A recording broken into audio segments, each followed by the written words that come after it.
কেউ কথা রাখেনি। ৩৩ বছর কাটলো, কেউ কথা রাখেনি। ছেলেবেলায় এক বৈষ্টমী তার আগমনী গান হঠাৎ থামিয়ে বলেছিল, শুক্লা দ্বাদশীর দিন অন্তরাটুকু শুনিয়ে যাবে। তারপর কত চন্দ্রভোগ অমাবস্যা চলে গেল, সেই বৈষ্টমী আর এলো না। ২৫ বছর প্রতীক্ষায় আছি। মামাবাড়ির মাঝি নাদের আলী বলেছিল, বড় হও দাদু ঠাকুর, তোমাকে আমি ৩ প্রহরের বিল দেখাতে নিয়ে যাব। সেখানে পদ্মফুলের মাথায় সাপ আর ভ্রমর খেলা করে। নাদের আলী, আমি আর কত বড় হব?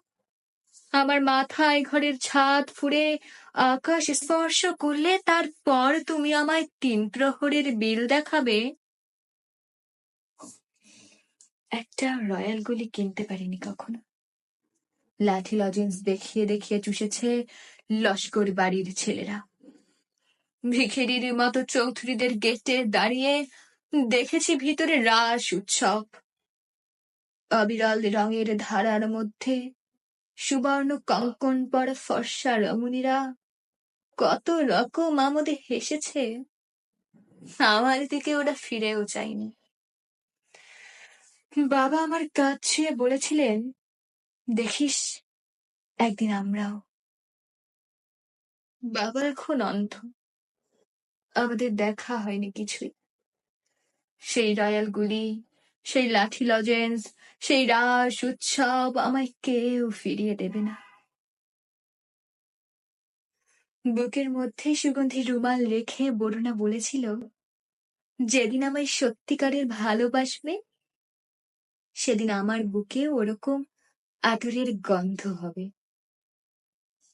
ভালোবাসার জন্যে আমি হাতের মুঠোয় প্রাণ নিয়েছি। দুরন্ত ষাঁড়ের চোখে বেঁধেছি লাল কাপড়। বিশ্ব সংসার তন্ন তন্ন করে খুঁজে এনেছি ১০৮টা নীল পদ্ম। তবু কথা রাখিনি বরুণা। এখন তার বুকে শুধুই মাংসের গন্ধ। এখন সে যে কোনো নারী। কেউ কথা রাখিনি।